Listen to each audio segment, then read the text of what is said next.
Awesome sauce. What's up, everybody? Salandia Hammond here, affectionately known as Sue Ham, baby. Welcome, welcome, welcome, welcome. I know it's Sunday. I know it's 8 p.m., but it is what it is. Let me know if you can hear me clearly and if you can see me clearly before we get going.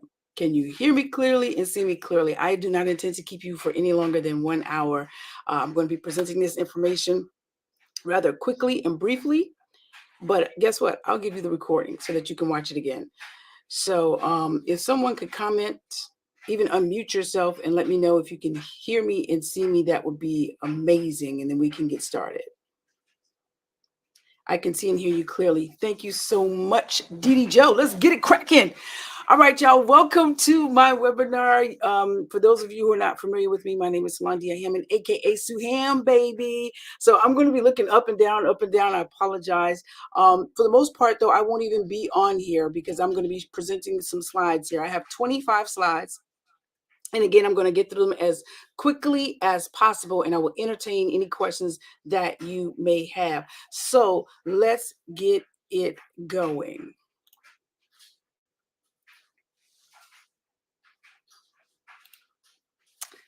All right. When it comes to real estate, guys, I think that if you're going to be very successful, I think you need to establish a why. For me, my why is I want time freedom. I want to build generational wealth for my children. But don't get it twisted. Let's go ahead and back this thing up. I also want to have money to do the things that I want. I want to go boating, fly planes, travel the world first class, be able to help other people, be able to donate homes, be able to sponsor people through schools, be able to help people start businesses, all of those great things. I also want to prove that it can be done, not prove it to somebody else, but prove it to myself that it can be done. I also want to solve the housing issues that we have. I live in Williamsburg County. I moved back home in 2003, and here it is 20 years later, and we still have housing issues here, meaning it's very, very hard for people to find a place to reside. But that is the case all across the United States at this point in time. And now let's be honest here. My why is also to make passive income because it takes money to have time freedom. It takes money to be able to have generational wealth. And I know generational wealth can be comprised of ideas and all other kind of things, knowledge, but it's also money as well. Family, love, all of that great stuff. So it takes money to be able to do this. And I also really have a passion for real estate. And because I know my why, even on the days that I face challenges, I can go back and review why it is that I'm in this baby and then rejuvenate myself and get going again. All right, so I want to ask you guys, because you're joining this webinar, obviously you're interested in real estate investing, right? And I hope that you're really not joining this webinar because you're attracted because of all the gadgets that people display to try to get people's attention, like planes and jets and boats and money and watches and first class trips. Because I'm gonna be honest with you, nobody starts off like that. You got to freaking work your butt to get to that. All right. Nobody freaking starts off like that. And that's why I don't even advertise like that, because I want people to really be serious about this thing and do what they need to do. Okay, I'm coming back and I'm seeing that some of you are saying that you cannot hear. The majority of you are saying that you can see and hear. So if you cannot hear, I suggest you go back out and come back in. Go back out and come back in, because from the majority, most of you can see and hear. Okay. So that is one of the reasons why I don't even advertise with a bunch of toys and all of that. Don't get it twisted. I love nice things. I love being able to get out and go do things. But the fact of the matter is, I want to see people win. I don't want to see people look tired, beat down from going to a job, and just spinning their wheels and just living to pay debt, living so that other people can enjoy the niceties in life. Right. And so my thing is, I want to attract people who really want to put forth the effort. And so when I initially started doing this thing, let me just be honest with you, very transparent. Okay. I'm going to give you a lot of information. One thing about my webinars, I give a lot of stuff, no fluff. You get a lot of people that give you a bunch of fluff and try to sell you a course. Now, I'm going to give you a lot of stuff, but I want to be honest with you. I am going to present you with an opportunity at the end of this webinar to join me in my mentorship, where I walk with you hand in hand as if in a holy matrimony, to help you get your deals and achieve financial success or whatever it is that your why is. But The thing is, what I find that is stopping a lot of people, right, from getting involved is fear, debt, time, lack of knowledge, no partners, no money, no deals, no properties, excuses. Excuses, excuses, excuses. I have so many people that say, I don't have the money to do this thing, Sue. And my thing is, if you can finance a vacation on a credit card, you have the money to do real estate investing. If you can finance purses and shoes on a credit card, you have the money to do real estate investing, point blank in the period. If you're going out and spending $700 a month, you have the money to do real estate investing. If you are getting tax refunds, you have the money to do real estate investing. It's just how bad do you want it? And let me just be clear with you. All the information is out there, people. It's on YouTube, it's on Google, it's in freaking books, it's on Audible, it's every freaking where you turn. But the thing about it is, you got to tap in and you got to work your mind, and then you're behind, as Reverend Ike says all the time. And I love it. I love it. I love it when he says that. So there's really no excuse. It's just how bad do you want it? So the great thing about it, though, is even with all of that information out there, right, sometimes we still need a little hand holding. And so that's the great thing about having access to mentors. I'm hoping that in this webinar, we can at least try to minimize the things that could be halting you from doing what you need to do to establish the why of wanting to do real estate. All right. Let's go to the next one. Now, why real estate? Real estate is great for financial freedom, man. And it's in so many different reasons why, in my opinion. And all of this is from my opinion, right? But I guarantee you, if you go and you research people who have achieved financial freedom through real estate, most of their answers are going to be the same as mine, right? There's so many different ways to get into real estate, and we'll get into that. But why real estate? Real estate is great because it provides financial freedom through cash flow. Cash flow, I break it down in layman terms, is the money that you take to the house after all the bills are paid. That's the profits. I read a book to some fourth graders this week, and I was asking them. I said, "What is profits?" And this one young man said, "Money that you have left over." And I said, "Absolutely, 100% correct, baby. Absolutely." And so one of the great things about real estate is that it provides monthly cash flow. See, the difference in spending money on a credit card and going on a vacation is that you're not going to get any money back from that. But however, if you were to take money from a credit card and purchase real estate, you're going to get cash flow that you can take back and pay off that credit card. I love real estate because it's something real. I can go out and touch it and kiss it. Whereas with stocks, that's not real to me. It's paper. You know what I'm saying? Mutual funds, it's not real to me. And I'm not knocking any of those investment tools. I'm just telling you why I love real estate. Another reason I love real estate, it's proven and tested. It's been around for years. Think about it. What have people been fighting for in wars? Real estate. Real estate is land, buildings, and any mineral resources in that land or on that land that you own. So it could be water, it could be diamonds in that land that you own, it could be oil, it could be grocery stores, schools, hospitals, residential properties, industrial properties. It's been here forever. Land has been here forever. That's what men have been fighting for, is control of the land, because he who owns the land owns it all, baby. Think about it. Real estate typically beats inflation because it appreciates. Real estate is going to be a necessity until the end of time, because it's something that we all need. We need some place to live. And so for me, I'm like, oh my God, real estate is not a trend. It's something that's been here since the beginning of time, and it'll be here until the end of time. So that's why I love real estate. It's also easy to scale and grow. I can pass it down to my children. It also protects my money. So instead of me having money in a bank account, I can put it into real estate. I can insure that bad boy. That bad boy is going to appreciate way more than a freaking bank account. I don't know if many of you know this, but go check out your bank account when we get off this webinar tonight. Most of your checking accounts, I guarantee you, say 0% interest. You're not accruing anything when you have money in your checking account. Go check out your savings account. I guarantee you, many of you that have a savings account, you're not even getting 1% on that savings account. But yet you're so fearful of losing money that you let it sit in your savings account when in essence you really are losing money, because as we experience higher inflation, your money is not growing, but inflation is, so your money is worth less. However, if you were to sit that bad boy into some real estate, it would grow. Prime example before we go to the next slide, right?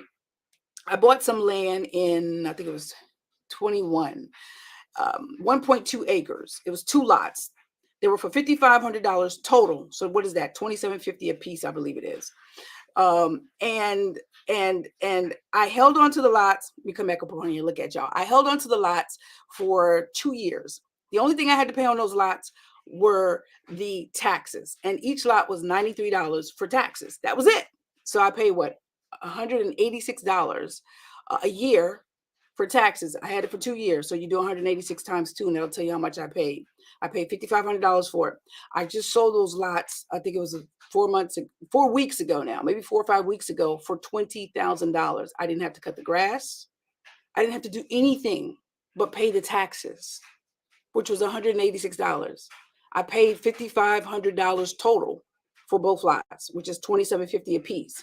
And I sold those lots for $10,000 a piece for a grand total of $20,000.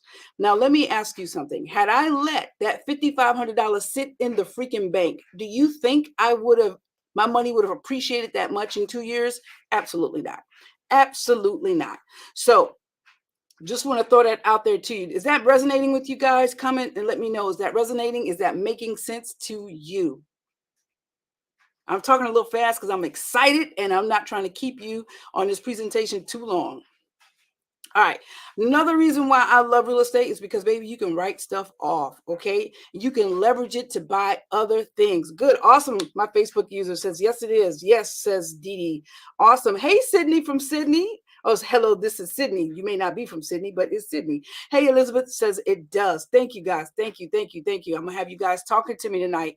I want you to write down stuff. I want you to screenshot stuff. I'm going to send you this recording because I want this thing to resonate with you. I want you guys to freaking get off the couch and get in the freaking game, okay? All right. Now, who am I? I told you my name earlier. I'm Solandia Hammond, right? Affectionately known as Sue Ham Baby. I'm a real estate investor, obviously. I'm also a writer. I do stage plays. I love them to death. I really, really do. But, funny thing happened. COVID struck, and it kind of essentially shut down entertainment. And entertainment hasn't really rebounded in the way that it should in local rural areas in the way that it needs to. And so I was just, laying on the couch one day, and I was like, God, I need something. I need to pivot. I need something that people are going to need no matter what. And I said, because I don't like this not being able to generate income or help people. So I want something that will be here to the end of time. And boom, real estate popped back into my head. I used to do real estate in 2006. So I'm also a mentor, a mother, a motivator, and a Marine veteran. That's who I am. So as I told you, I used to do real estate in 2006, right? I was riding high, man. I had acquired 16 income producing units in less than 2 years, right at 2 years or less than 2 years. I was rolling, y'all. I didn't know what I was doing. All I know is that I worked in USDA rural development, and I was watching how these investors were getting old houses, fixing them up, and then turning them around and selling them to my clients who I was helping to get their credit clean so that they could purchase these homes, and they were making a freaking killing. And I love the process because I'm a creative soul, so I love taking something from nothing, right? And love to bring it to fruition. So it really, really struck a nerve with me. I really was like, "Ooh, I like this. I like where this can go." One, because I'm using my creativity. Two, because I'm providing housing for people. Three, because I get to make money. And four, I get to employ other people and help them to make money in the process. So I jumped into it. At the time, there was no YouTube. Remember, 2006, no YouTube, no Facebook, no Instagram, no TikTok, nothing. I didn't even know anything about looking for books to help me with this topic. I knew nothing. All I knew is that these dang on contractors and investors were fixing up these houses and selling them to my clients who were coming in USDA rural development to get home loans, and they were making a freaking killing. Okay, that's all I knew. I knew I wanted to get in the game. And so what I did was I said, hey, you know what? I'm just going to do it. So I connected with a realtor, and this realtor started feeding me foreclosed properties, and I started buying properties left and right, left and right. I bought my first house for $8,500 in 2006. I put, I think, between $3,000 to $5,000 worth of repairs into that house, and I got it appraised, and I was able to get a check for like $55,000 off of that house. Now, listen, I can't even begin to tell you the joy I felt, especially me coming from a rural area where we didn't have a lot of money. We never even had a washing machine in our house. We washed clothes in the sink if we needed to wear something to school the next day, and then we put it in front of the oven and let the oven dry it. Or you see what I'm saying? Or put it in front of the fan and let the fan dry it. We didn't have central air and central AC when I was growing up, but then I'm not going to go there. So for me to be getting checks for $50,000, $60,000, $70,000, it was like, woo, this is bananas, bananas. But let me tell you what happened. I actually ended up filing bankruptcy. I had all of my vehicles taken. I had about 6, 7 vehicles in my yard, from Escalades, from BMWs to Mercedes, to the big excursions. So Lincolns, they were all taken. I had all of my properties foreclosed upon, gone, gone, gone. Right? I used to say I lost them, but I didn't lose them. I know exactly where they are. The bank came and got those properties because I was not making payments. Why? Because I didn't have this education that I'm feeding you guys right now. I did not have financial literacy, and I didn't have the education on what to do with real estate investing. So let me drop this nugget and tell you why I'm telling you this. I'm not trying to make this seem like it's easy, because I don't want to attract people who just want easy money. It is simple. It is simple, but it does require some work. And after you've gotten your first or second house under your belt, let me tell you something, baby. The thirst becomes unquenchable. I think that's a word.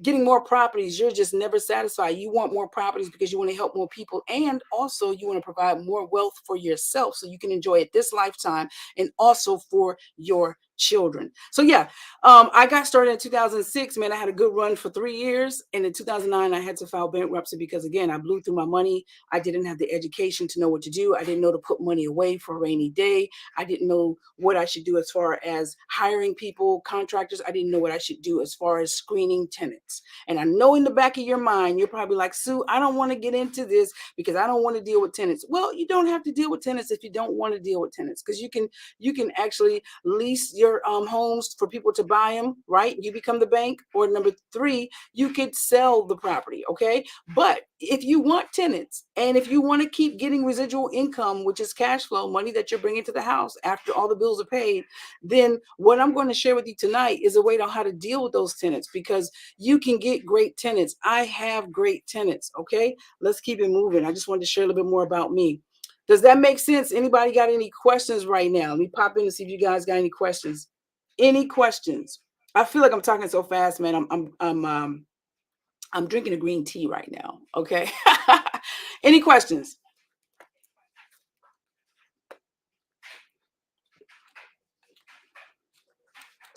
All right. So what happened? In 2019, I was just like you guys. I was afraid because I just filed bankruptcy in 2009. Let me tell you something. Whoo, those 10 years were hellacious. I got tired of people telling me, no, no, no, no, hell no, no, no, no, no, no, no, no, no, no. It was a song. My credit was shot, everything. And I didn't know anything about creative financing. I didn't know that I didn't necessarily need a bank to go and get property. I didn't know those things, right? So for 10 years, I suffered. And I was well for 10 years I went through a valley experience. How about that? But I didn't choose to lay down and die. Instead, I chose to study. I chose to find out what I did wrong, and I owned up to my responsibility. Because at first I was saying, oh, it was a 2008 crash and that's why everything just fell apart for me. No, that wasn't the case, Sue. You were financially illiterate, and you were wasting money. You were blowing that money, girl. You was having a good time. And so when I owned up my responsibility in filing, why I had to file bankruptcy, and I realized that I needed to be able to manage my money better, but not only manage my money better, to get education, I set out on a quest to change the trajectory of my life. And so I began studying, studying, studying, studying, studying. But I was still afraid, like many of you. And so instead of me going out and buying properties again, instead I invested with Cardone Capital and put money into that fund, right? Because I was still afraid to go out and get my own properties. And my sister was like, she's like, Sue, you need to just go back and get your own properties. But I was afraid. I was like, I don't know enough yet. I need to really, angle in on what I did wrong so I don't do it again. So in 2020, I was like, you know what? I think I can make my money work better for me, because I've studied, I know what I did wrong, and I'm ready to go. So in 2020, man, I started buying single family homes again. I started buying multi-unit, small multi-units, which small multi-units are 2 doors, which is a duplex, triplex, which is a three doors, and a quad, which are 4 doors. And I started buying land. And I told you guys how I bought the land for 5,500 and sold it for 20K. So let's see, we're on slide 8. We're moving pretty good, guys. So here's what you need to do. Decide how you want to get into this real estate game. There are so many different ways to get into real estate investing. You can become a wholesaler. You can become a realtor, where you actually help people find, buy, and sell their homes. You can become an attorney, close the loans. You can become a home inspector, where you inspect the homes. You can become a Terminex person, where you do the CL 100s, where you're checking for rotten woods, termites, broken piers. What are the ways? What are the things that you can become a property manager? All kinds of different ways that you can get into real estate, right? But for me, I'm a real estate investor who invests in single family homes, duplexes, triplexes, and quads. Now, as you can see, there are other different things that you can invest in. However, when you start getting into warehouses, large apartments, storage, and office space, that's considered commercial real estate. If you keep it to single family housing, duplexes, triplexes, and quads, that's a residential loan, and it's you can qualify based on that asset. Okay, a lot of times you can get.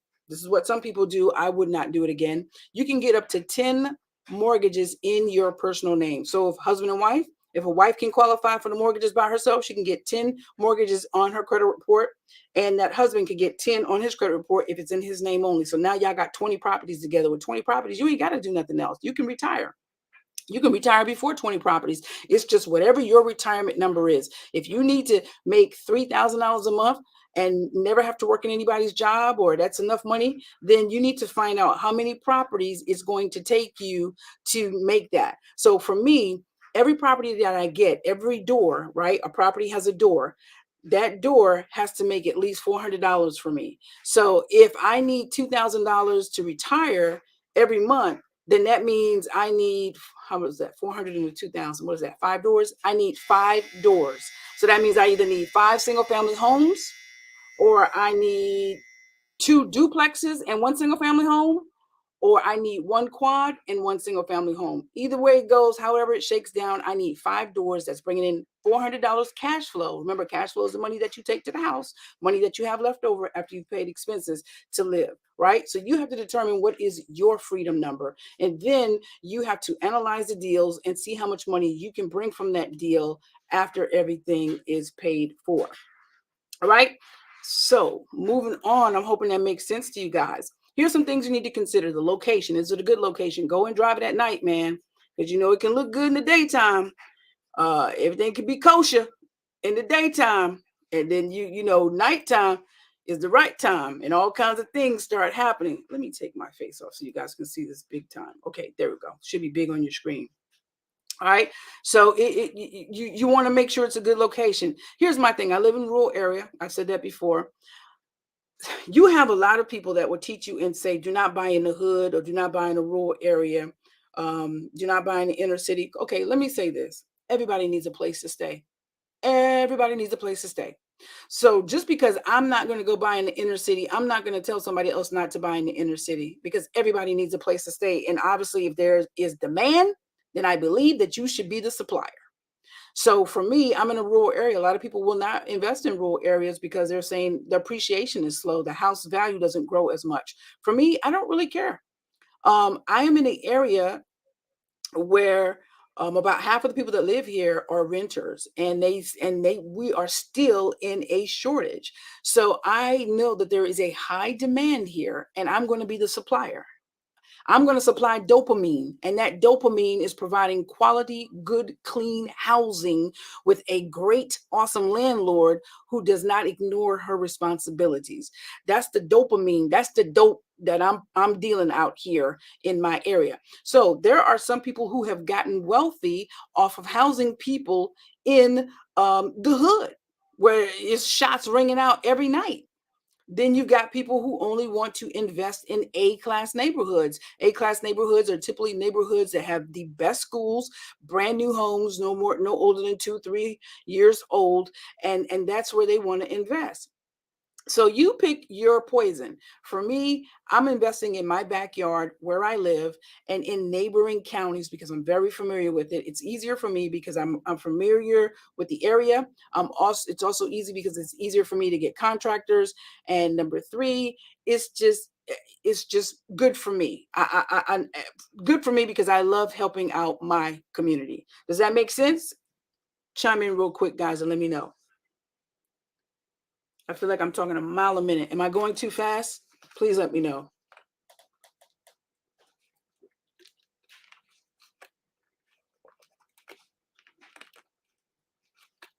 Thank y'all so much. I appreciate y'all for being here with me on a Sunday night. I really, really do. For me, I'm not going to buy property unless it cash flows. I know that a lot of people buy property and say, I don't have to make money as long as it's appreciating, and I can wait 5 years before I make money on the property. The house is growing in value. I'm not there yet. Maybe when I have 1,000 doors in my portfolio, I will feel that way. But as for me right now, I am not buying a property that I'm not going to make money on. Okay. Point blank and the period. Because that property has to generate money for me. It's important that you know what your expenses are. Know that you can meet the expenses. Do not, do not, guys, stereotype Section 8 tenants. I've had Section 8 tenants. They've been great tenants. You will screen your Section 8 tenants the same way you screen any other tenant. I've always said this, and I'm an advocate for anyone who gets help from the government. Just because someone gets help from the government or they have a Section 8 voucher does not mean that they are slum tenants. The same way someone who has an 800 credit score making six figures does not mean that they are a great tenant. It is all about that individual. And remember, some people have Section 8 vouchers or vouchers from the government because they are disabled or because they don't make enough money. Some people do go to work and still get assistance from the government, okay? Some people have Social Security and they get assistance. Some people are battered women, battered men, and they get assistance. Some people are just fresh out of rehab. You have some people that's out of prison and they need places to live. And there are agencies that supplement the rent. So there's so many different ways to make money if you plan to rent out your property. So don't just allow the masses to make you think that everybody who has a Section 8 voucher is nasty, because at the end of the day, if you screen all your tenants the same way, you should be able to get a great tenant. All right. Now, you also got to think about this when you're buying your property. What are your exit plans? Exit plans meaning, do I want to buy and hold? Buy and hold is a terminology used in the real estate world, meaning that you are going to buy the property. If it needs to be fixed, you'll fix it up and you'll put a tenant in it and you're going to hold it, meaning you're going to keep it. Or are you going to fix and flip? That means you're going to buy the property. If it needs repairs, you'll fix it and you'll sell it. Fix and flip means fix the property and sell it. Now, me, I love fixing properties. I love fixing properties. That's my thing. I know that might not be everybody's jazz, but that is my jazz because I love to transform the neighborhoods and transform people. However, I have bought a property that I didn't have to do anything to it. All I had to do was take over the payments on the property and sign my name on the deed. Take over the payments and sign my name on the deed. Didn't have to put any money up front. So for those of you who are saying, I don't have the money, I don't have the money, sometimes it doesn't take money. All right. It just takes guts. And with that, it was a turnkey property. So all I had to do was put a tenant in that property. So every property doesn't have to be an old property. I just love buying old properties and adding value because typically that's where I get the majority of my money from. All right. So that's what I mean by an exit plan when you buy these properties. Will you manage the property or will you hire a property manager? Something to think about. How do we find these deals, Sue? Well, there's different ways, man, that you can find deals. We live in the age of the internet, guys. I'm so thankful for it. Man, you can contact a realtor. I always use my realtor who is in charge of South Carolina, Maggie Cooper. She is amazing. I've used Zillow. I've looked on hubzoo.com. I actually bid it on a property on auction.com. I didn't win it, but you can actually bid on properties on auction.com, hubzoo.com. Mind you, these are free websites that I'm giving you. Zillow.com. You can go and find properties. There's Facebook market groups. You can go into groups and there are people selling properties all the freaking time. And some of these properties are not on the MLS, meaning they're off market, meaning that you will get them for substantially lower than what you would get them for if you use a realtor or if you go through the MLS to purchase the property. Did I make myself clear? Do I make myself clear? You can get in your car like I did today, teaching my son how to drive. And as he was driving, I know I should have been paying attention to him, but I'm looking for properties. I'm looking for abandoned properties that I can, jot down the address and then go back to the GIS program and pull up people, or either go to PropStream and put in the address and pull up people and see who owns the property so I can contact them, because the property looks abandoned. It looks dilapidated. It looks like it needs care. And so perhaps maybe they'll be willing to sell it to me at a lesser price because we're not going through a realtor. It's not on the market. And who knows? But that's what driving the neighborhoods means, driving for dollars. You can go to HUD.gov. You can even go to DOT. Matter of fact, Dee Joe, who's on this webinar right now, she's the one who hipped me to DOT. She told me about a house that was down 521, and all DOT wanted you to do was move the house. You can own it free and clear. And I think the house was, oh gosh, I think it was for $8,000, and it came with 2 storage sheds in the back. Man, I got on the phone so quickly and called DOT. And the house was in good condition. I called DOT. Well, I took to Facebook and I said, who moves houses? I need to know who's moving a house, because I didn't really care if the movers were going to charge me 30 grand, because at the end of the day, I was getting a house for 8 grand and 2 storage sheds to go with it that was in freaking decent condition. And that's all I cared about. But I got on the phone and I emailed and I started contacting DOT, and they said, hey, someone else has already gotten the property. But I just want to let you know that DOT is a way. HUD, you can find properties, expired listings. Contact a realtor, find out, hey, what listings were on the MLS but they didn't sell, or the owner took them off. I would love to contact that owner. I would love to see if I can negotiate a deal with them. Word of mouth, referrals. Guys, tell people what you do. I think that people miss out a lot of times because they want to be so hush hush. Hush hush. I don't want nobody in my business. I don't want them to know nothing. But if you don't tell people what you do, how will they know what you do, and how can they help you do what you do? If you don't tell people what you do, how will they know what you do, and how can they help you do what you do? So I'm constantly showing people what I do, and I'm constantly asking for leads, and I'm asking for referrals of people who want to sell their homes. Wholesalers. Wholesalers are the middle persons, right? They are the middle persons who find properties that are typically off market, and they find a buyer. So they connect the seller and they connect the buyer. Wholesalers in the middle. Wholesaler charges a fee. Wholesalers are a great resource to contact to see if they have any properties that they want to sell. How do I find a wholesaler, Sue? Facebook. Ask other people. Go to meetup groups, real estate meetup groups in your area. Hey, I know there's a sign. You've seen that sign. It's sticking up on the light pole. You've seen it sticking in the ground. It says, "We buy mobile homes. We buy houses." You've seen that sign. Call that number. Call that number and say, "Hey, I'm an investor. I would like for you to send me properties because I am interested in the area that you have your sign, and I would like to see what properties you have." Does that make sense, guys? I need you to start to train your mind to see opportunities. I need you to start to train your eyes to see opportunities, your mind and your eyes. And when you do that, the world is going to open up for you in such a way that you're going to be like, oh my goodness. I used to drive this road every day and I never noticed that house over there was vacant. Oh my goodness. I never saw that piece of land over there that looks like no one's taking care of it. I wonder if the tax office owns it, the county or the town owns it. Maybe I can get it from them for $100, for $1,000. Maybe that abandoned house is owned by the county or the town. Maybe I can get it from them for $3,000, $500. Start to do these things and you'll start to see the opportunities open up for you. Okay, so that's how you can find deals, guys. There's so many other different ways that you can find real estate deals. It's not even about finding a deal, because there's a way to do it. It's just whether you're gonna do it. It's not can you do it, it's will you do it. All right. So we teach other different ways in my course, which I'll tell you about it at the end of this webinar, but we're gonna keep on going.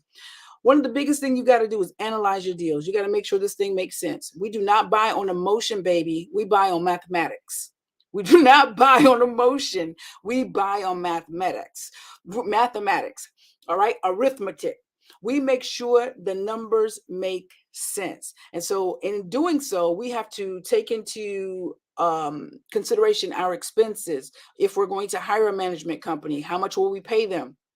If we are going to maintain the yard, how much will that cost us? Are we maintaining the water bill on the property? We have to put money aside for CapEx. CapEx is capital expenditures, which are big time expenditures that typically occur over 5, 10, 15-year period in a house. For example, a roof. If you bought a house with a roof and you had it inspected and they said, hey, you only got 5 years worth of roof left on this house, then you need to be putting money aside for that.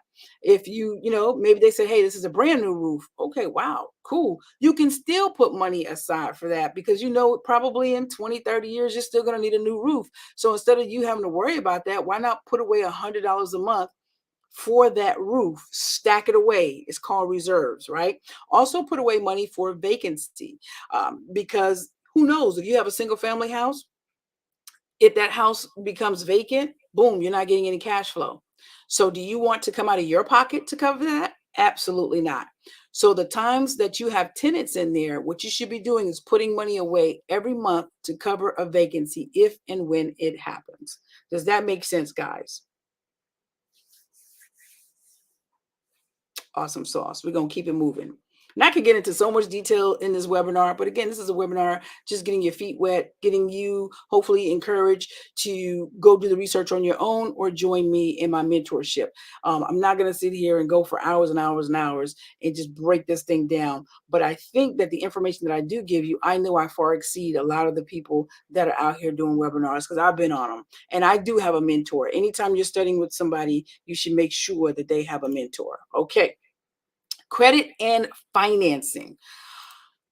What type of credit do you have? What type of financing do you have? Let me go ahead and dispel the myth. People think you got to have a 700, 800 credit score to get FHA financing. Also, let me go ahead and let you know, FHA does not mean first-time home buyer assistance, right? Let's say that again together. Let's say it together. FHA does not mean first-time home buyers assistance. It does not mean that, guys, at all. It's a federal program that was put into place to help those borrowers who were redlined, meaning that they were excluded from being able to get fair housing and fair financing. And so the program was put into place to help buyers to be able to obtain housing. Because here's the thing, majority of people who have wealth have ownership in homes, okay? In real estate, I should say, have ownership in real estate. So FHA loans allow you to put down 3.5%. You can go with an FHA loan, you can have a credit score and you can check it with Rocket Mortgage.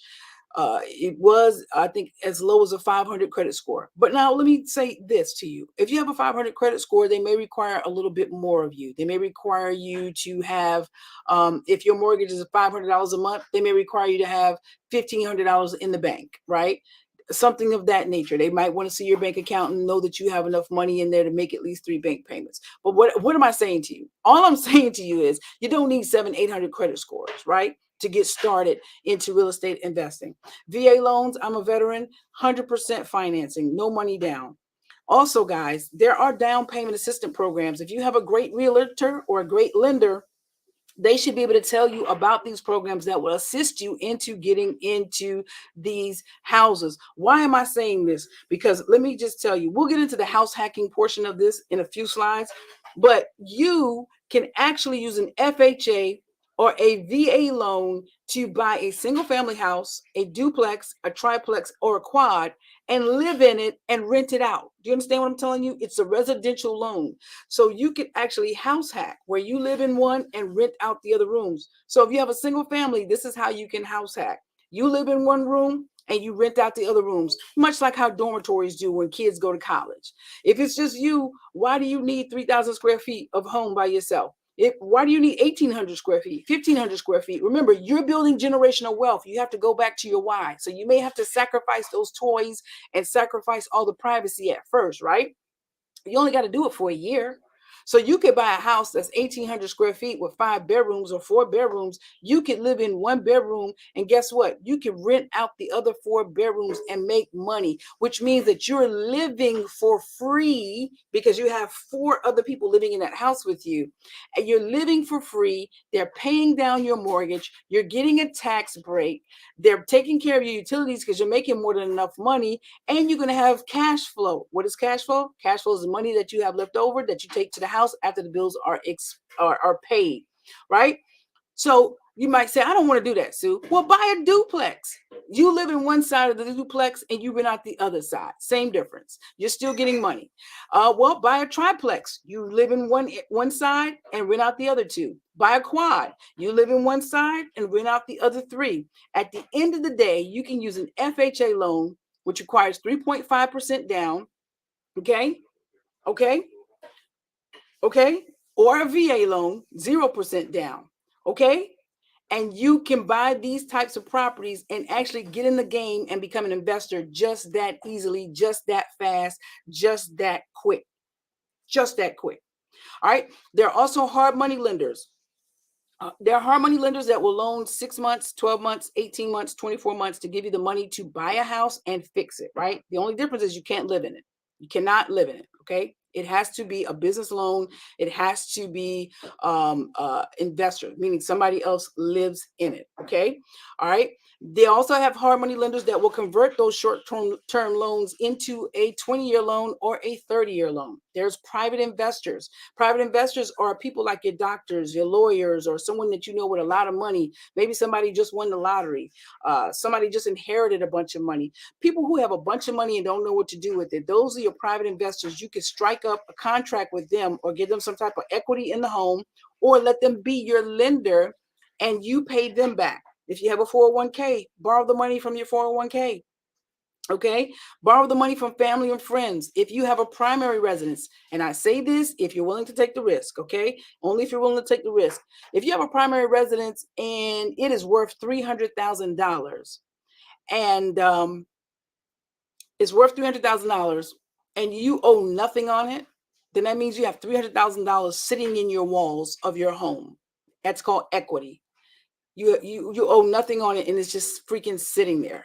Why not do a HELOC, a home equity line of credit, or refi the home and take the cash out? Either way, that's your freaking bank right there. Now, don't do that and buy dumb stuff like a Cadillac Escalade, because the Cadillac Escalade is a liability. That's not generating you money unless you're running a rental business with your car.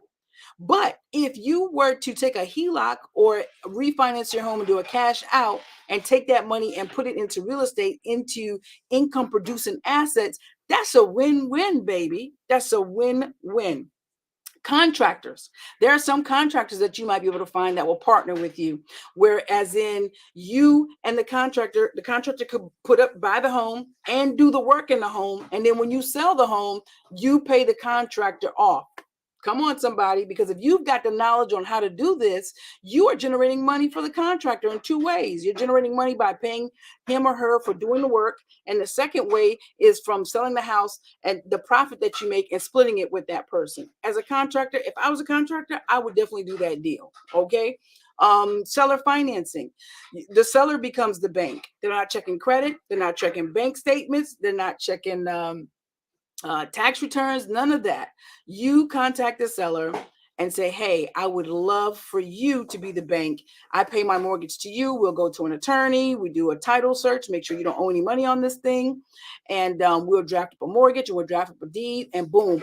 Now I just got property and I didn't have to go through a bank or subject to financing, which is what I told you guys earlier, how I got a piece of property, and all I did was take over the payments. Nobody wanted to see my credit. Nobody wanted to see my bank statements, none of that. I just took over the payments. I started sending the payments to the mortgage company, and we recorded my name on the deed.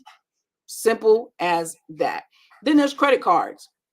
Again, if you financing vacations on your credit card, why not finance a down payment and buy some real estate that's going to make money? That's all I'm saying.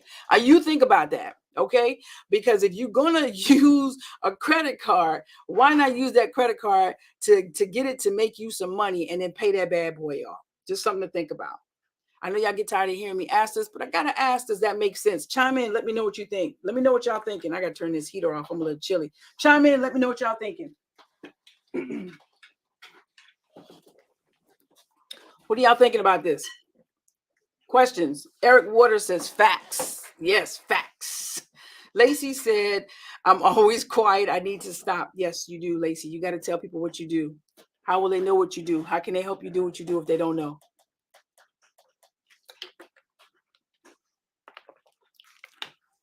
How about that section in the newspaper that has properties with delinquent taxes? I've heard the owner still has a period of time to reclaim the property if someone does pay taxes on it. Great, Elizabeth. Yes, I went to a tax sale a couple years ago. It was my first time ever doing it, and I bought some land. It was 1.5 acres for $1,500 or $1,600, and the owner had up to 1 year to claim that piece of land back. But in the meantime, I got to make interest on that. So my money, $1,600. I made, I think, like 96. I think I paid 15 or 1,600 for it. Anyhow, the owner did come back and reclaim the land in 4 months, but I made $96. Now, had that $1,600 stayed in the bank, would I have made $96? Probably not. No, because I don't get even 1% on my savings account. So I wouldn't even made that $96. So for me, the thing about that with the tax sales is, are you willing to have your money tied up for possibly a year? Because sometimes they don't come back and reclaim the property, then it becomes yours. So it's just your money is tied up. And for me, I don't have a problem with that, because I know that my money is, in most cases, is going to make more tied up with the county than it would sitting in a bank account. Now, the bank did come back, not the bank, the owner did come back after 4 months and redeem his property. However, he had to pay an extra $96. I got my $1,600 back plus $96.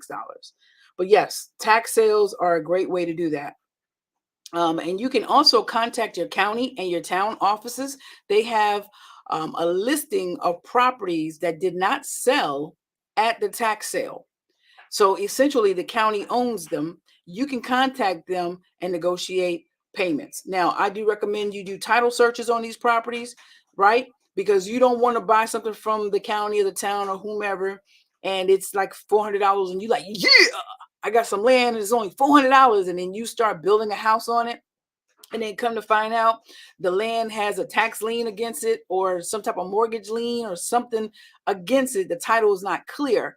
And so, and you got to stop what you're doing, because now you got to pay that thingy. So definitely I would be doing title searches before I buy anything like that, making sure everything is all clear. Hope that makes sense.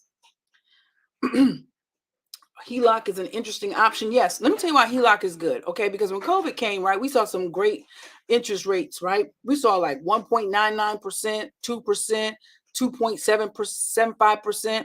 Matter of fact, I got myself a duplex at 2.75% with FHA loan. Okay, come on, somebody, with 3.5% down.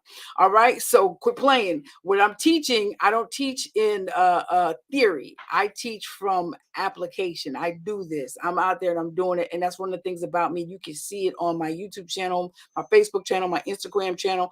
I'm showing my properties. I'm showing me at the closings.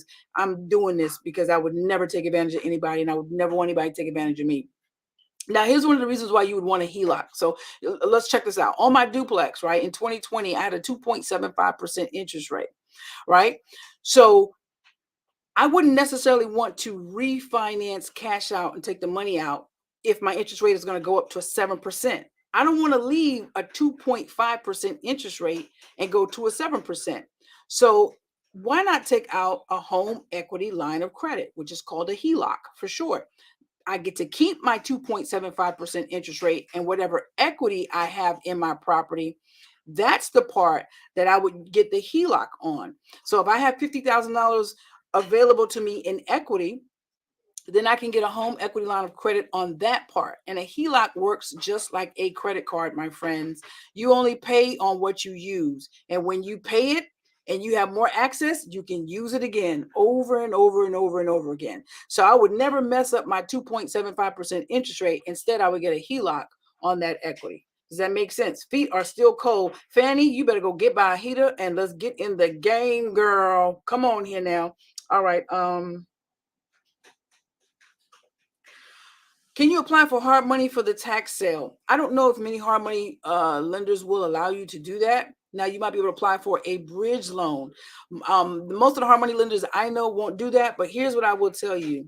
My mentor said he went through 139 banks before he got a yes. So here's what I'm telling you. That's why I said I don't want to attract people who just attracted by the shiny bones, the shiny syndrome, because you're not going to want to do the work. You got to call lenders and ask what their criteria is. I don't be letting people just run my social security number. I'm asking, what's your criteria? What's your LTV, your loan to value? What's your loan terms? What's the interest rate? Do you have a buy down option? Is there a prepayment penalty? Is there a seasoning period requirement? Meaning, if when I buy the property, do I have to wait a certain time before I can refinance the property and pull the cash out? So you want to interview these lenders before you just give them your information. Okay, ask them, what do you require? Because the hard money lenders I'm using, they're loaning me money based off the asset, which is the property. They don't care anything about my tax returns. They don't care anything about my bank statements. They really don't care much about me. All they really care about is the property, and that the fact that the property, the tenant that's in there, can pay them back, or if I'm going to sell it, can I sell it in a reasonable amount of time? What kind of credit score is needed for a HELOC? That all depends on the banks or the credit unions. So you'll definitely have to do your research there. Okay. Can city, county owned properties only be purchased at annual tax sales? No. Again, city and towns have a listing of homes or land or property or real estates that did not sell. Go to them and say, hey, I would like to get a copy of the property that did not sell. You can purchase it at any time of the year. All right, hopefully that made sense. We're gonna keep it moving. Ooh, I got dang on 8 minutes, and I'm on. Oh God, I'm just on slide 12. I told y'all an hour. All right. So the benefits of multifamily, which I told you guys in the beginning, multifamily units are 2 units, which are duplexes, 3 units, which are triplexes, 4 units, which are quads. The benefits is that it's all in one location, right? Let me see here. Just one second. I want to make this big again for you guys. There we go. The benefits is that it's all in one location. If one person moves out of a duplex, you still got somebody renting the other side. If somebody moves out of a triplex, you still got 2 available. Somebody moves out of a quad, you still got 3 available. However, if you got a single family home, a house, if somebody moves out, there's nobody there, not unless you're renting the rooms. Okay. Do your due diligence. When you're buying these properties, if they already have tenants in them, ask to verify the rent rolls. You want to see that they have been making payments. All right. Inspect the property. Get a housing inspector to inspect the properties. Most of them go for $400. It's worth it, guys. It's totally worth it. And then also, if the housing inspector finds something wrong with these properties, there's your room to negotiate and go back to the seller and say, hey, this is wrong, this is wrong, this is wrong. Can we negotiate the price? Or are you willing to fix it? If they have tenants in the property, try to ask them tenants, man, what kind of problems y'all got? You got any leaks? You got any roaches? Is the floor falling in? Ask the tenants, how's the neighborhood? Try to get the information out of them, right? Get them to snitch. Find out when the last updates have been done to these big ticket items like the flooring, the roof, the HVAC, the plumbing. Find out all of that. I do recommend that you get an insurance quote so you can know exactly how much you'll be paying on insurance. Also, so so with the rent rolls, how do you know that it's not being fabricated? That's a good question. And that's one of the things too, is try to ask the tenants what they pay, because you don't know with these owners. And some of these old owners, or what do you call them, mom and pop landlords, they don't use up-to-date software to record rents. They actually take rent in cash, so they're not recording it. So In some places you don't have any proof that it's being done. So this is where you will want to analyze your numbers and say, hey, what is the market rent? What can I get for rent in this? Look at the lease and see if they're actually getting this money in the lease, right? Can I bump these lease up? So you have to analyze that property to see if I can add value, if I can increase the rents, and will this deal work for me? Remember, we're not doing it off emotion. We're doing it off arithmetic, mathematics. But a rent roll is just going to be most times an Excel documentation or something that they print out from a software that they're using to collect rents and show you when they collect the rents, if it was late and on time. But you're right, it can be fabricated. So do your due diligence. Find out what the taxes are going to be. Like I told you guys before, scout the neighborhood. I'm always looking for positive cash flow, and I got to like the property. I got to see myself living there. So what is your game plan? Will you house hack, which is what we talked about before? House hack is you living in one room if it's a single family and renting out the other rooms. If it's a duplex, you living in one side, renting out the other side. Triplex or quad, same difference. Is that what you want to do by getting into real estate? I have to tell you, that's probably one of the easiest ways to get into real estate is by house hacking, especially if you need somewhere to lay your head. If you can get into real estate by house hacking, it's a really great way to do it. You can rent out the rooms in a single family. You live in one duplex, live in one side, rent out the other side. And again, you can use FHA loans, VA loans for single family, quads, triplexes, and duplexes. Those are considered residential loans, and you could actually do that. Now, those will appear on your credit because it's a residential loan. Remember what I told you, the commercial business loan, when you start talking about hard money, that's going to be a business loan, which will not appear on your credit. But unfortunately, the majority of the hard money lenders I know will not finance a loan with you living in it. It has to be NOO. That means non-owner occupant. Non-owner occupant, which is simply means you can't live there. All right, so you need to know what your rent should be. How do I determine my rent, Sue? There's a thing called Zillow.com. You can plug in an address. It'll tell you what rents should be. You can go to rentometer.com, rentometer.com. It'll tell you what rents should be. You can consult a realtor. You can ask them what rents are. You can consult property managers. You can ask them what rents are going for. Or will you buy and hold or flip? A couple of my properties I have sold. I'm in the process right now, and I'll show you the property a little bit later in the slide that I knew I was going to sell this property. It's a 5-bedroom, 2.5 bath property, and I knew I was going to sell it because 2,200 square feet. I knew that the big chunk of money I can make going out of it. And number two, I didn't want to rent a house that big to someone in this market because I didn't think that I would get the rent that I know it deserves. You're definitely going to need a team. You're going to need a team, all right? You're going to need real estate agents. That's, most of the people say, oh, you can't find properties on Zillow. Real estate agents can't help you. The majority of my properties, that's how I found them. I've also found properties because people have brought them to me because they know what I do. But so in my opinion, just because somebody else say they're not successful with looking at Zillow.com, Redfin, or Trulia, or realtor.com, that's them. Remember what I told you in the beginning. There's so many different ways to do this thing, right? You got to find out which one works for you. I'm not going to knock what anybody does. I use real estate agents from time to time, and I also go out and I look for properties on my own. I've negotiated deals on my own. You're going to need money, whether it's your money or somebody else's money. So when you hear people saying you don't need your money or you don't need money to invest in real estate, you might not need your money, but you're going to need somebody's money, whether it's a hard money lender's money, whether it's a private investor's money, whether it's friends and family's money, somebody money, whether it's your sugar daddy money, somebody money you're going to need to invest in real estate, unless you are doing like a subject to where you don't have to put any money up front. You're just taking over the payments. But at the end of the day, when you go to have the deed put into your name, you're still going to need money to do the deed transfer, which typically in my state of South Carolina is $250. You're going to need lawyers, right? Title companies. When you do these closings, contractors, that's the biggest thing. Sue, where do I get contractors? I don't know. How do I trust them? Oh my God. My mentees, they're always asking about where they get contractors. And I'm like, guys, for real though, you want to know how I find contractors? I freaking go to Angie's List thumbtack.com. I go to Home Depot. They have go to their pro desk and ask them who their contractors are, or just walk around the store and look at people with their paraphernalia, their names, their marketing on the back of their shirts, on their trucks.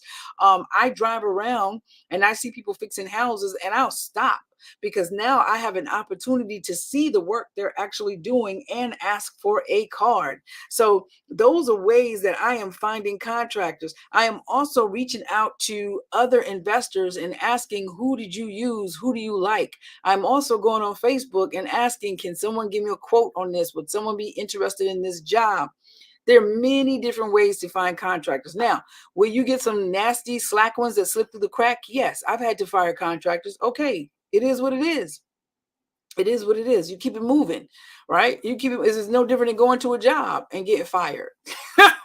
You keep it moving.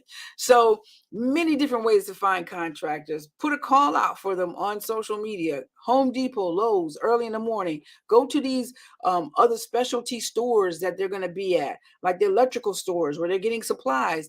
That's where you're going to find an electrician, right? Purchasing supplies. You're driving around and you see people fixing housing. Those are contractors. There they are. So it's so many different ways. You just got to open up your eyes and your mind to be able to find them. I feel like I'm kicking a dead horse, so we'll keep it moving.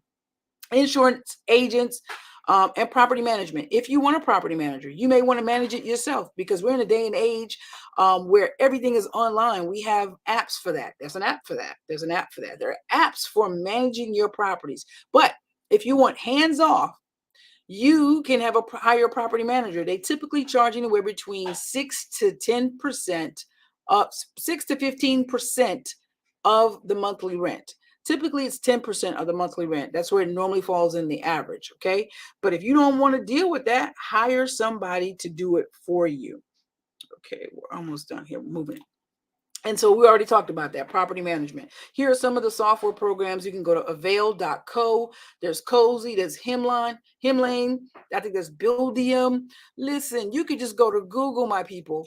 I tell people this all the time, man. You got to search. You got to stop being lazy. If you want this thing, right, you'll find food. If you're hungry, you'll find food. If you're thirsty, you'll go look for water. So you can go to google.com and put in software for taking rent, software for managing rental applications, and pulling credit and doing credit checks and doing background checks. Zillow will allow you to do that. Zillow will also allow you to take in rental payments. Zillow will also do a lease for you. All of these programs will do that, and it's very, very, very simple. It will also allow you to present a form to your accountant at the end of the year on all the monies that you took in. How do we qualify tenants? Now, I've seen so many people complain and saying, man, ain't no way in the world I make 3 times the rent. Okay. Most people want you to make 3 times the rent, right? So if the rent is $1,000 a month, they want your income to be $3,000 a month. Why is that? Because if you only make $1,500 a month and you are applying for a place to stay $1,000 a month, how are you really going to afford that, right? We don't want to be evicting people. We don't want to be turning over properties, right? Turning over properties means getting somebody in and then they're leaving and you got to clean it and you get it ready for the next person. We don't want to have to deal with that. So typically, most people look for 3 times the rent. Now, you got to look at your neighborhood. If you're getting Section 8 vouchers, or you're getting any other vouchers from VA vouchers or vouchers from Social Security or DSS, whomever, right? Then 3 times the rent is really a non-factor. It's a non-factor. So you're just looking for someone who can pay your rent. So keep that in mind. Now, like I told you, Zillow.com, all of these other softwares, they will do an eviction check, credit check, and background check. Let me tell you the reason why I like to use Zillow.com. A lot of people get rich off of taking in applications for people for places to rent, because they charging them like $100 per application or $150 per application. Now, don't get it twisted. It costs us to do an eviction, credit, and background check, right? But some people are charging you like $200 per application fee when it's not costing that much for these things. So they're getting rich. I understand it's their time. But for me, because I like to look out for people, I typically list my properties on Zillow.com, and Zillow will allow people to apply, right? And all the people on Zillow have to do is just pay $29 a year, and they can apply to as many properties as they want. So that means if they see my property, they see 2 other properties, they can apply to all 3 of those properties, and it's only a one-time $29 fee for the whole year. So that's where I typically list mine. I'll get the credit check, I get the eviction check, and I get the background check. So you also got to decide if you want pets in your property. If you do, charge money for it. Charge a fee, charge money. Does that make sense, guys? You also want to call old landlords to verify these tenants. Not just the last landlord, but the landlord before that one. Because the last landlord may say, yeah, they were the bomb because they just want them out of their house. So call the landlord before that. Now, I have some people that have told me, investors that have said that they've gone to people's houses because they want to see how they live. I'm not doing that. I'm just not going to do that. But what I am going to do is make sure that my lease is tight and let them know that I'm coming to inspect the property. Me or my property manager is coming to inspect the property at a minimum 2 times a year. And we're doing that for their safety and my safety. We're doing that because sometimes tenants don't report when things go wrong in the house. And in my lease, I put in there, it's stipulated you have to report anything that's going wrong with this house, because if you don't, it could lead to a bigger problem. If you know there's a leak around the toilet and you just sit there because you're afraid I'm going to raise the rent because you think I'm a slum landlord, and you don't tell me, and 8 months goes by and the floor caves in, now it's an even bigger problem because you didn't tell me that there was a leak. So it's one of those things where I'm telling them if they got problems, they better tell me, because if it turns into a bigger problem, it is going to be a bigger problem for them. I want to tackle on the small problems. I'm not a slum landlord. So that's very important. So you going in twice a year or having your property manager go in and inspect these properties twice a year ensures the safety of the tenants and ensures the safety of your business being your asset, being your real estate. All right. Okay, next slide. I've already told you why Section 8 tenants. I've already told you how you can verify them. Another thing about Section 8 tenants is that HUD is going to raise the rent every year because it's based on fair market value. For me, I think in Florence County, a 3-bedroom from Section 8, I think the fair market rent that they're paying is $1,100. Why would I do Section 8? Well, one, I'm helping a family. 2, Section 8 pays every month. Section 8 is never late. I don't have to hear any excuses about little Johnny about to go to prom and I got to buy a tuxedo for him. I don't have to hear any of that. Section 8 is going to send my money straight into my direct deposit account. So screen your Section 8 tenants just like you would screen anybody else. Do the background check, do the credit check, even though credit's probably not going to be that important because Section 8 is going to be paying it. But if you want to look at it and you want to make it a serious criteria, then look at it. And then look at evictions. Evictions are important for me. If you have an eviction, I don't really want you in my property because I don't know if you've changed your ways.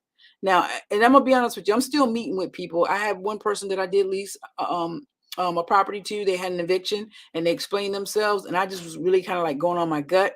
And I wanted to give them a second chance because I'm that type person. And it turns out it worked out okay. So you have to decide what you want to do. But for the most part, if you got recent evictions, I'm not trying to go there. All right. How do you find the deals? I found this deal on Zillow. This was a seller finance deal. Remember, I was telling you guys about that. We're almost finished, guys. It was a seller finance deal. I found it on Zillow. The guy had it listed for $29,000. And I said, hey, I'll give you $25,000 cash. And he was like, oh, I don't know. And then I said, hey, let me ask you this. Are you interested in seller financing it? He said, yeah. He said, I got other people looking at it. You know, they're willing to put down $4,000. I said, I'll put down $7,000 if you'll let me seller finance it. So I did that. No credit check. Didn't show up on my personal credit. We went to an attorney. I think my closing fees were like $700. I had a mortgage done. My name's on the deed. I was paying him $385. Right. I went ahead and I rehabbed this property. I put about $32,000 into it. As you can see, the bottom picture down below looks so much better. And then I went and refinanced, cashed out $42,000. What I mean by that is I went to a lender and I said, hey, I have this property. It's nice. It's fixed up. Let's do an appraisal. It appraised for, I think it was $110,000. And I was able to pull out $42,000 and I still have $44,000 worth of equity in that. What does that mean? That means I can go back and get a HELOC on it, home equity line of credit, or that means I can go and sell it and I will still make money off of it a second time. So a third time, actually, because there's a tenant in this. So I'm making money from the tenant. I made money from pulling out the 42,000, and I can make money a third time by either getting a HELOC or selling the property. All right. And the next slide. Here's a property I bought. This is the first property I got back in the game with. Remember, I told y'all I was scared. This is the first property I bought, that duplex. I bought it for $75,000. Of course, I had to put a down payment down and pay closing costs. And again, with FHA, I put down 3.5%, guys. My payment, interest, taxes, and insurance was $650. Look at this bad boy. $650 freaking dollars. Okay, a month for a duplex. Now think about that. When I bought it, it had 2 tenants in it that was making $1,250, and it was and the previous owner was getting $1,250 a month based on the conditions of it in that first picture. It was filthy on the outside. Now the inside was nice. It had a new roof, but on the outside, it was totally neglected. And when I looked it up on rentometer.com and Zillow.com, the market rent should have been $800 per unit, and the previous owner was only getting $1,250. Now I bought it at $73,000. I think I put about $16,000 worth of work into it because I painted it, I redid the ladder well and everything. We did some landscaping, and when we had it appraised last year, it appraised for $142,000. Do you understand what I'm trying to tell you? I financed $73,000. I put $16,000 worth of work in it. It appraised for $142,000. Okay. So at this point, if I want, I could pull more money out of it or I could sell it. I'm not going to do that. I'm going to continue to hold this property and continue to make money off of it every freaking month. And I'm going to let the tenants pay down my mortgage. I'll continue to bank money, cash flow.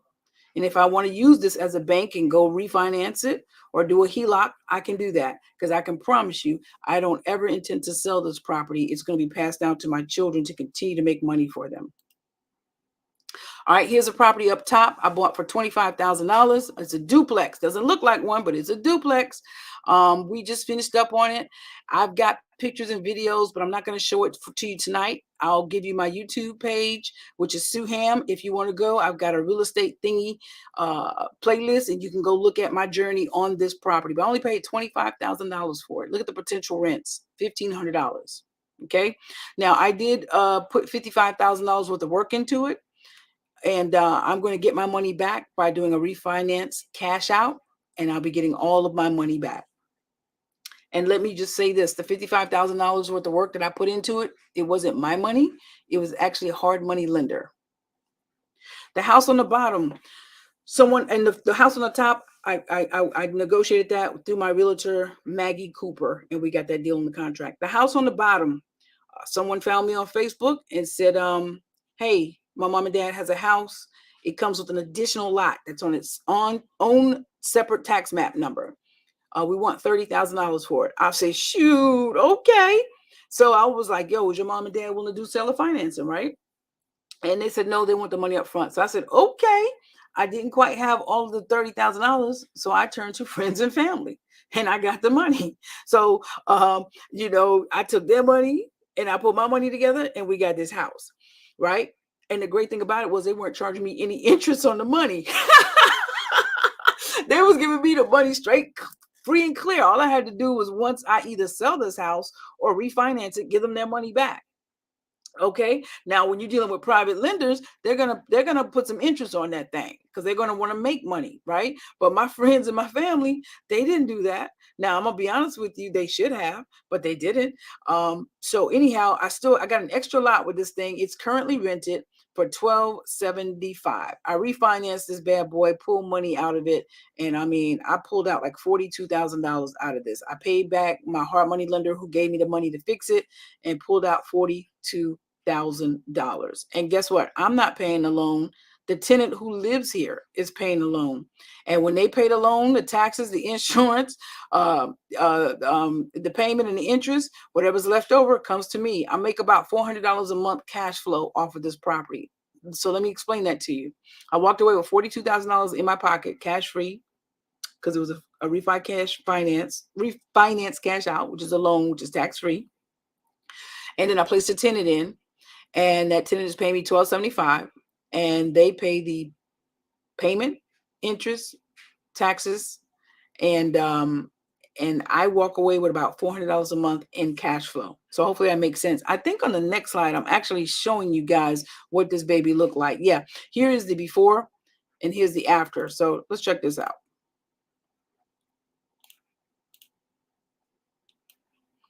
So let's see. One moment, guys. Send to the back. Okay, there we go. Here we go. We took this baby down to the actual studs. As you can see, we stripped out all the walls. We did new rewiring. So one of the things I like to do when I'm rehabbing my houses, I like to make them like new, so that when I put tenants in there, they're not calling me and bothering me about nothing, because I know that everything is new. When I bought this house, it already had a new roof on it. So, but as you can see, everything in the inside was not new.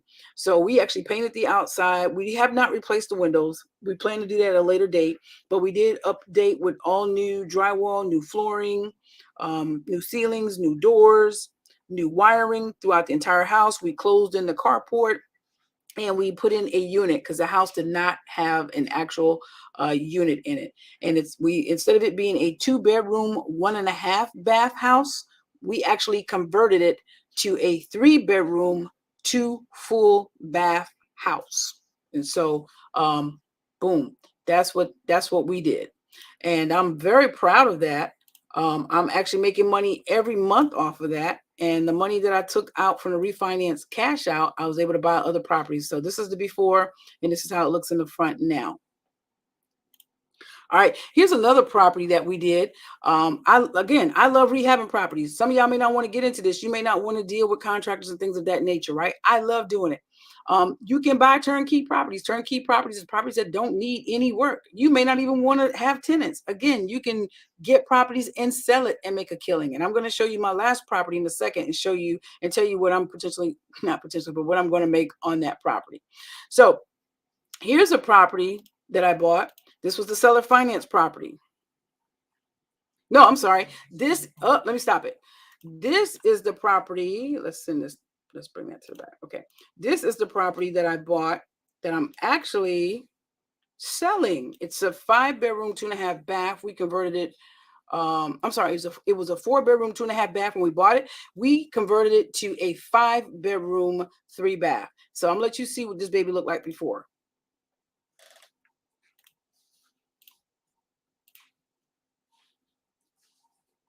Yeah, it's pretty falling in.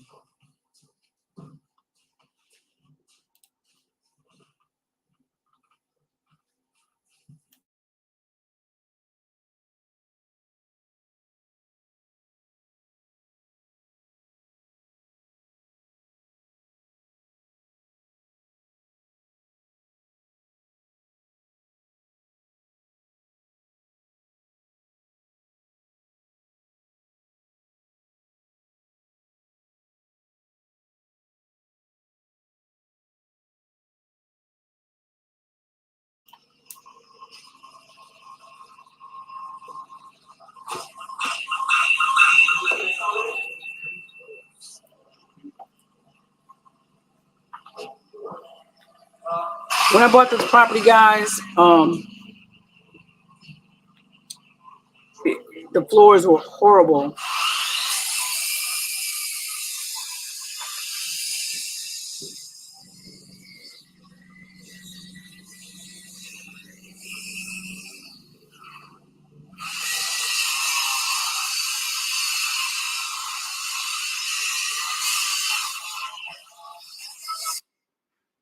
All right, so that's what it actually looked like. Now I want to show you what we did to it. And we had this house on the market. It was only on the market for 7 days, and we got it under contract. I'm so thankful for that. But I'm going to show you what it actually looks like now. Let's send this one to the back. Let me check in with you guys, make sure you can hear me and that you can hear the video. Let's go back here. Can you guys hear me and hear the video? Yeah. Irene, Stacy, it was hard. We couldn't even walk through that house. the floors were collapsing in. So we did a lot of work. And really, to be honest with you, that video still doesn't really show all the work that we put into that freaking house. But here's what it looks like now. It's been on the market. We put it on the market. It was on the market 7 days, and we got it under contract. We just did the CL 100 report. We just did the appraisal. I'm just waiting to hear what the appraisal is coming back for. But here's what it looks like now.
So yeah, I'm so proud of this property. Man, it took a lot of work, guys. A lot of freaking work. And I had to fire a couple contractors. But listen, we started this property in July. We finished it in January. So that was what, 7 months? I think it is. I think that's 7 months.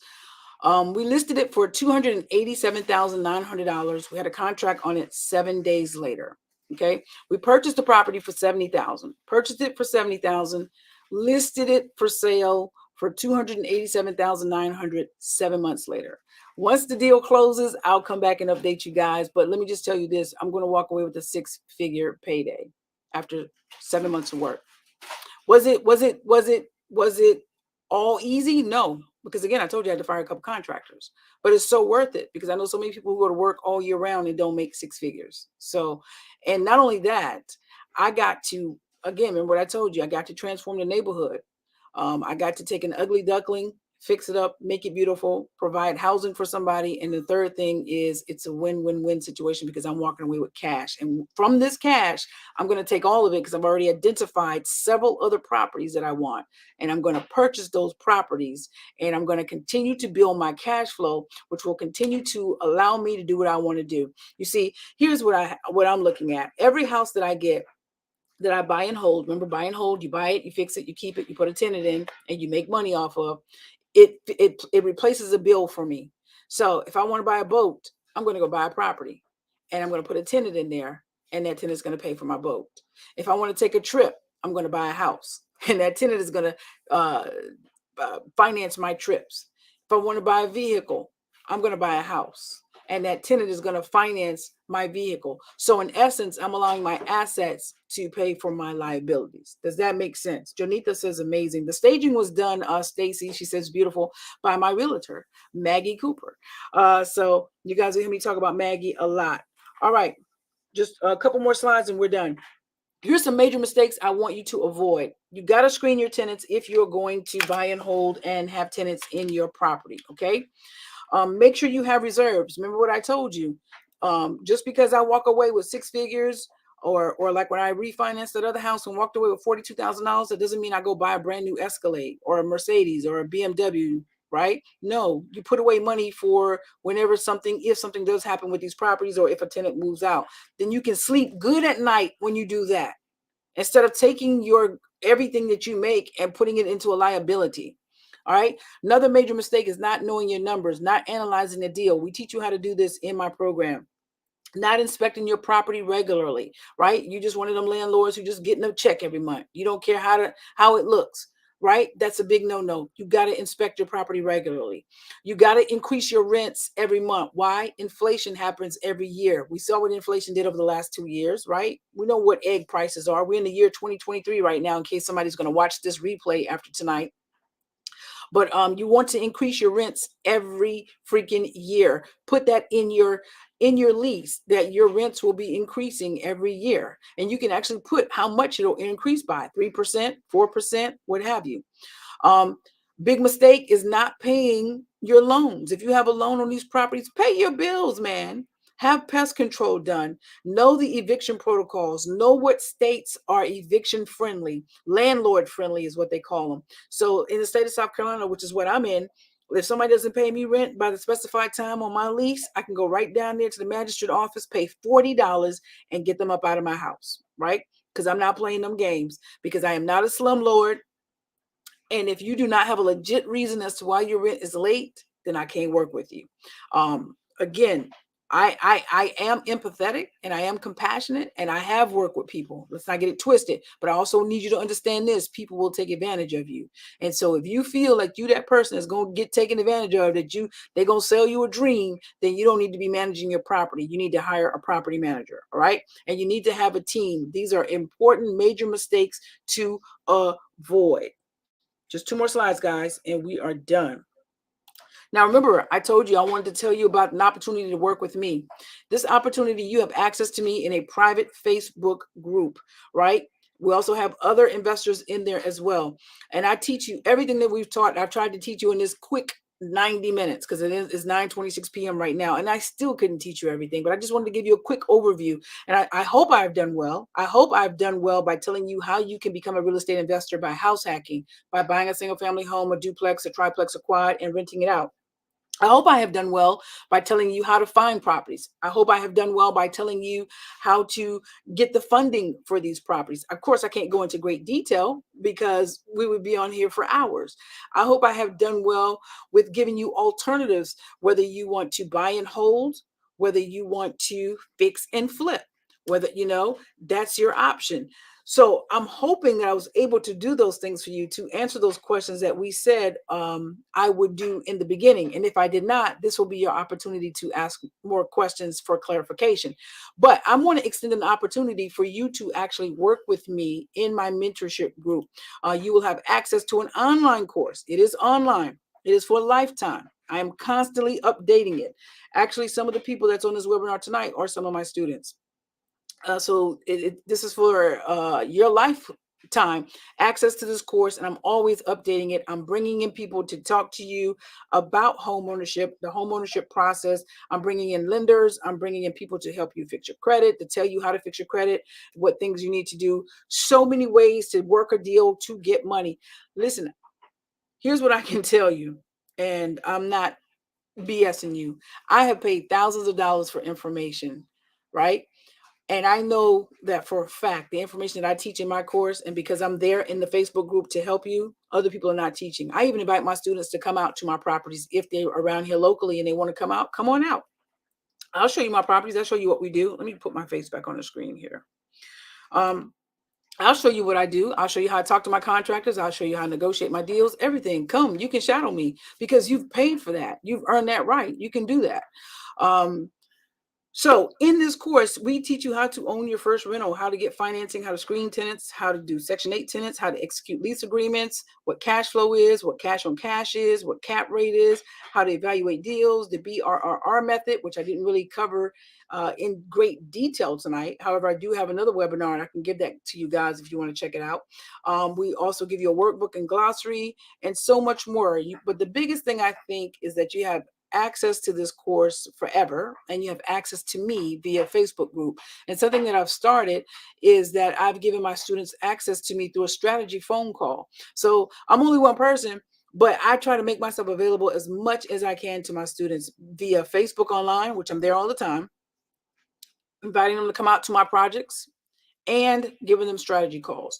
And so we are offering this for $997, a one-time fee. If you don't have that up front, you can always schedule a payment plan. If you're serious about scheduling a payment plan, all you got to do is email me at suham1@yahoo.com. Let me see if I can put that up there.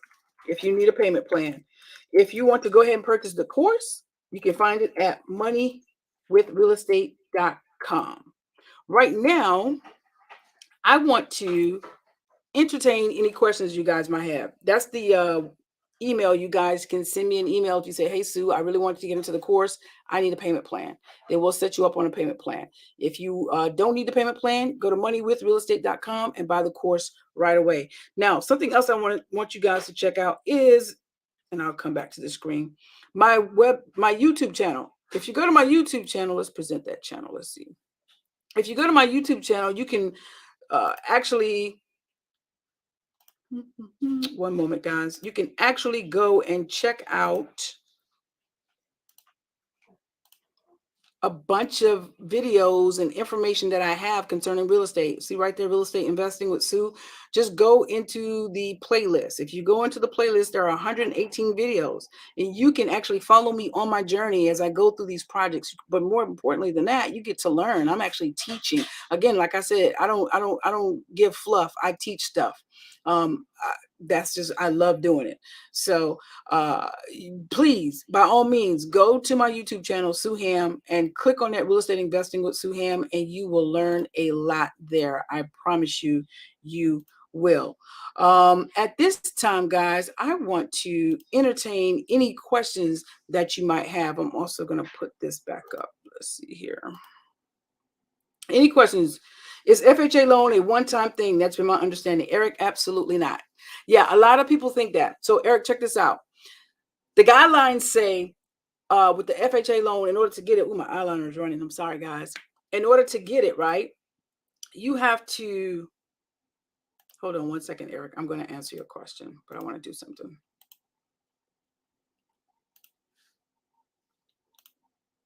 There we go. The guidelines say in order to get it, right, you have to have the intent.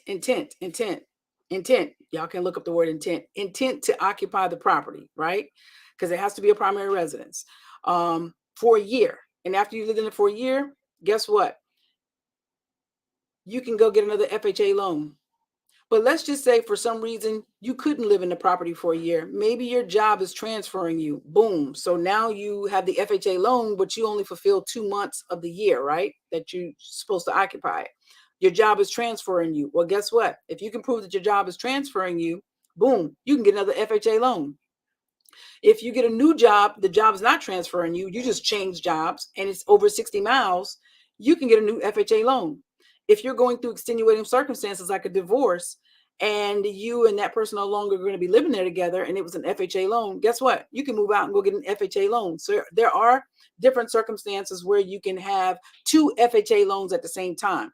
But also know this, after you get an FHA loan, after you fulfill that 1-year requirement, you can still go get another FHA loan. So a lot of investors, what they'll do is they'll buy a quad, they'll live in one side, rent out the other 3, do that for a year, boom, they go buy another quad under FHA. So it's like every year they're buying a new property with only putting 3.5% down. Hope that made sense, Eric. Does that make sense? Yes, Elizabeth. I don't give fluff. I teach stuff, baby. I've been saying that for years. I've been doing webinars for years, man. Thank you, Sheila. I'm so glad you enjoyed the class. I really appreciate that. Thank you, Stacy. Stacy's actually one of our students. Yes, you've done well. Thank you. Great info. I appreciate that. Excellent job. Thank you. Question: when you inspect your property, are you going through the entire home? Absolutely.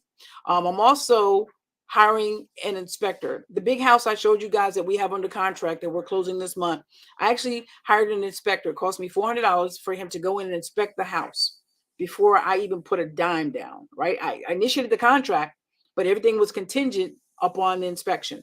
I wanted that inspector to go in and tell me everything I needed to do because I knew that the floors were a mess. And he was like, yo, you're going to have to replace 50% of the joists, which I knew that because the floors are freaking caved in. Right. So he wasn't telling me anything I didn't know, but I just wanted him to go in and I wanted to use that inspection report to just find other things I may not know, like look at the electrical because there might be something that's wrong that I can't see because I'm not an electrician. Go and look up on the roof because I'm not going up there. Tell me if it's a brand new roof, but tell me if everything's okay. Go up under the house. Tell me if there's standing water under there. Tell me if some of the joists, the beams and all that stuff needs to be replaced. So is there a water vapor barrier under there? So yes, to me, that is $400 freaking well spent because number one, I get to find out what all needs to be done so that when I do hire contractors, right, and I have a contractor go through, they can't try to jip me. I know the different things that need to be fixed. You see what I'm saying? And then number two, I can also use it as a bargaining tool to go back to the seller and negotiate and try to get the price lowered because I'm finding all these things that are wrong with the property. So hopefully that answered your question. Again, guys, if you need a payment plan, you can email me at suham1@yahoo.com and we can set up a payment plan. Thank you so much. You've given me a lot to think about. Awesome sauce. Awesome sauce. Any other questions, guys? Let's see. I'm trying to go back up to make sure I didn't miss any. I thank you guys for staying on here the whole time. Any other questions?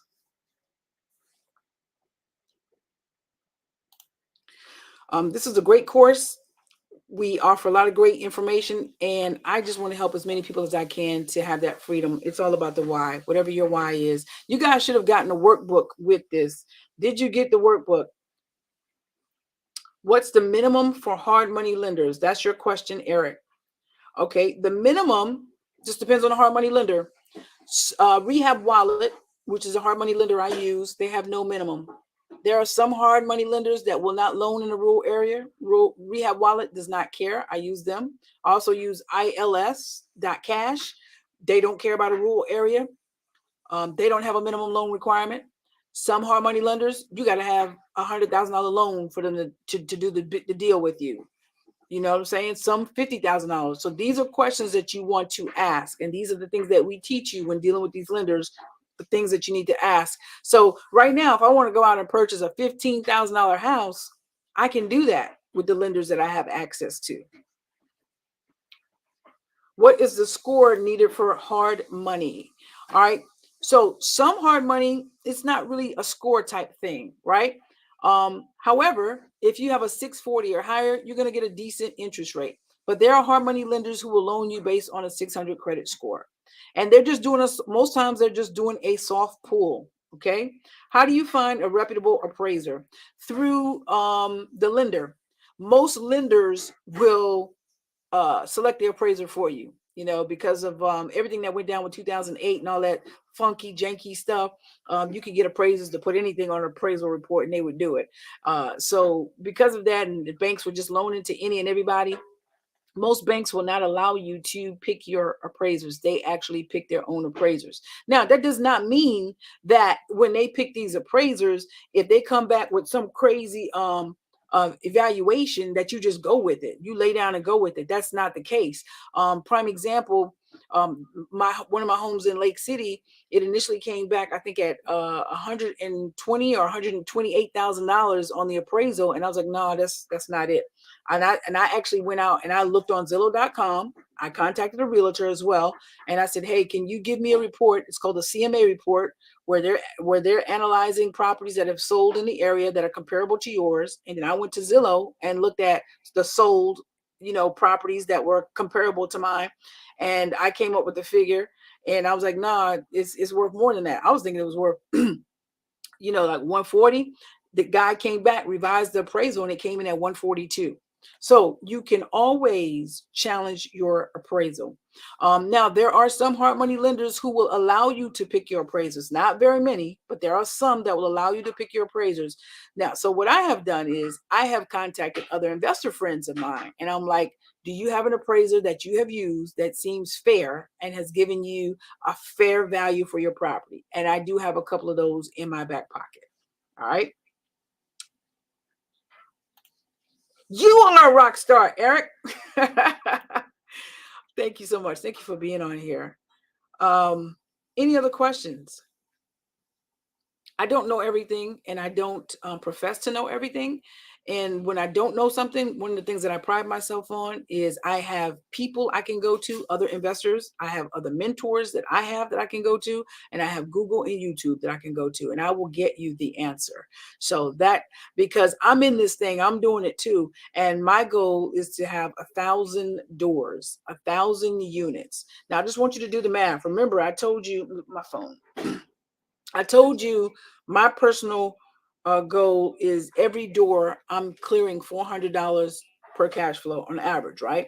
So 1,000 doors times 400 is $400,000 a month. Cash flow. What is cash flow? Cash flow is the money that you take to the house after all the bills are paid. So 1,000 doors nets me $400,000 a month at $400 per door, which equates to how much a year? $4.8 million a year. It's possible. It doesn't all have to be done in single family housing. It could be done in buying 50 units in one time, 100 units, a 100-unit complex. Just so many different ways to compound those doors.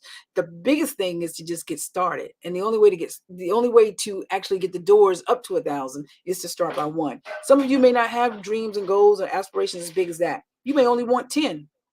You may only want to make $2,500 to $4,000 a month and be good with it. And I ain't mad at you. You might only want to sell one property a year. You could sell one freaking property a year and make more than somebody who goes to a job all year long. Just saying that. And you don't have to quit your job in order to do this. Matter of fact, my son, he's in the second year of medical school, and we're already talking, and we're talking about how he's going to get properties and do this while he is a doctor. So you don't have to quit your job to do this. Let me go ahead and put that out there. There are a lot of people that do real estate that they're working a job. Your LLC has to be structured correctly with hard money right. I don't know what structured correctly means. Any LLC should be structured correctly. So I'm not quite sure I understand that. You just need an LLC with a hard money lender. So however you set that up, it should be done right regardless. You do need an LLC for your business.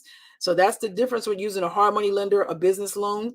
You need an LLC. However, if you want to get a single family home, a duplex, a triplex, or a quad, and you don't want to do an LLC, you don't want to do a business loan, you can still do that on your personal credit, on the personal side. Just know that it's going to go on your personal credit, and it's going to, affect your debt to income. But here's the thing. If you're renting out rooms, or if you're renting out the other portions of that property, you get to also count that rent as income, which helps to offset your debt to income, your DTI. Hope that makes sense. Okay, awesome. Any other questions?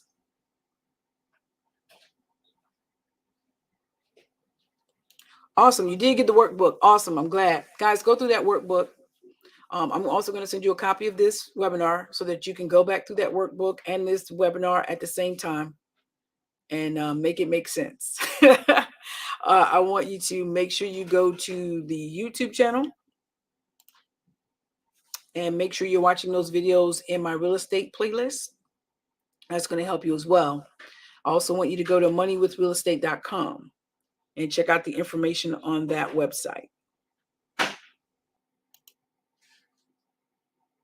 Any other questions, my friends?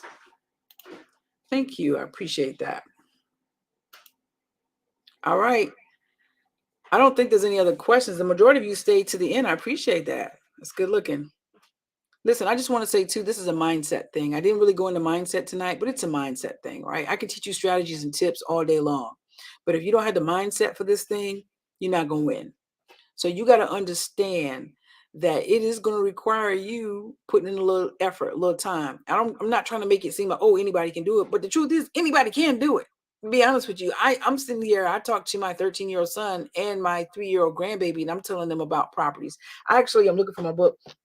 I actually went to school. My green screen is blocking it out. And I'm reading this book, Raleigh the Real Estate Investor, to fourth graders, and they understood the concept, right? So anybody can do it. It's just, will you do it? Is it going to take you doing some work? Of course, but it's worth it. Again, like I said, even with me firing those contractors, and they were costing me headaches a couple of times, it's worth it to me because I'm going to clear 6 figures. I'm going to clear 6 figures after all the expenses. So that to me is worth it, because I'm going to be able to parlay those funds into other properties. That's just going to beef up my cash flow, beef up my net worth, beef up the appreciation on my properties, and just beef up the opportunities that are going to be available to me. So it's worth it to me. I mean, if I could go to a job when I used to work at the prison that I hated with a passion and used to cry before I went in there, and I had to do it, and the most I made was $55,000 a year, I think I can do this. And I was taxed. W-2 employees are taxed the heaviest, right? Taxed the heaviest. When you have real estate, you can get tax shelters. That's what the wealthy do. Do the research. I'm not lying. Go look at Google. You are so welcome. Thank you. I'm so glad it was a lot of helpful information. Awesome, awesome, awesome. Thank you, thank you, thank you. I think that is it. I'm going to put my email up again for anybody who wants a payment plan. A matter of fact, let's go to the website here.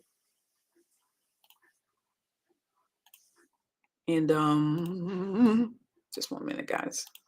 And you guys will be able to see the course. And there it is. That's me right there. See the course, see what it's about. If you want to book a consultation, you can book a consultation, but everything is there. And if you want to join the course, what you want to do is the REI course. And this is the mentorship course. And this is everything that you get. It's $9.97. So we're going to go in detail. There's lots of videos, lots of PDF files. We have a free book that's in there. And you also get access to me via a private Facebook group where you get to ask me tons of questions. You get to come on my projects. If I do any seminars, you get discounted rates. Sometimes I do seminars for free just for the mentees. And you get to book strategy sessions with me. So this can be found at moneywithrealestate.com. And you would just simply click on the REI course. If all hearts and minds are clear, I think that I am going to end this broadcast. I want to thank you guys for coming in. I want to thank you guys for staying to the end. Blessings to you. I'll try to get this recording out to you as soon as possible. If not later on tonight, it'll be tomorrow morning. Print out your workbooks, go back to the recording, and get in the game.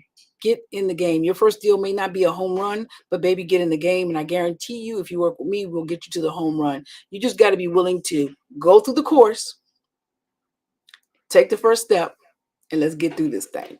All right, y'all. Peace.